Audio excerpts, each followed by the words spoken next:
Yo, what's up mga idol? So time check muna, time check, outfit check nga pa yun, no? Butas-butas na yung ating mga damit mga idol, no? So samahan nyo kami mga idol kasi may meet up tayo mga idol. So pupunta tayo ng Elizabeth Mall dito sa E-Mall, you know. So i-meet up natin mga idol yung ating client na si Jay, yung Korean mga idol, no? Kasi sabi niya, samahan mo ako, may gagawin tayo at bibili tayo ng mga damit, sabi niya, pero siya lang yung bibili mga idol. So sinamahan ko lang siya mga idol. At syempre dyan naghihintay na tayo sa may entrance, no, sa E-Mall. So napaka pangit na mukha ko dyan mga idol kasi ang dami kong tagyawat. Syempre kasama ko yung anak ko mga idol, no, yung bunsong anak ko mga idol, si Daniel, you know, kasi paborito yan ni idol ng Korean.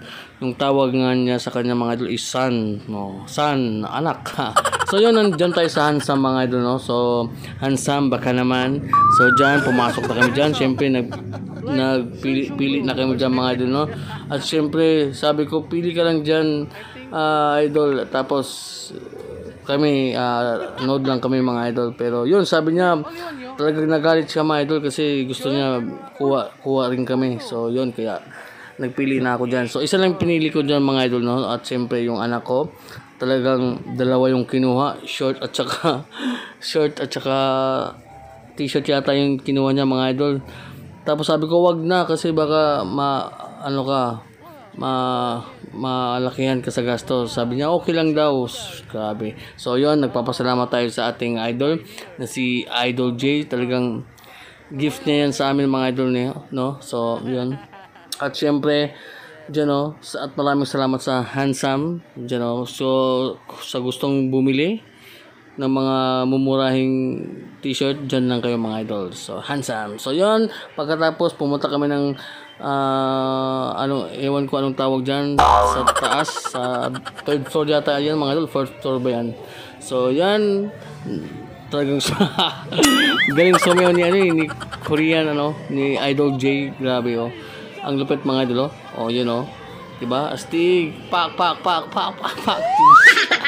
Grabe mga idol, talagang, oh, ang bilis mga idol. At tawang-tawa ako dyan mga idol kasi nga, yun nga, ang bilis. You know, grabe mga, pagkatapos tawang-tawa siya mga idol, you know. Yun, tapos yung anak ko naman kumuha siya ng ng teddy bear. Sabi ng Koreano, madali lang yan, no. O pagkatapos yun, tapos sabi na pagkatapos namin, syempre kumain kami, syempre libre rin yan ni Korean. So yun, syempre yun, nabusog kami diyan. Tapos habang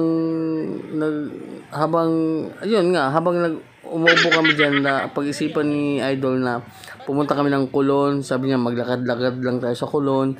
So yan, kasi hindi pa siya nakapunta ng Kulon Street. Yan.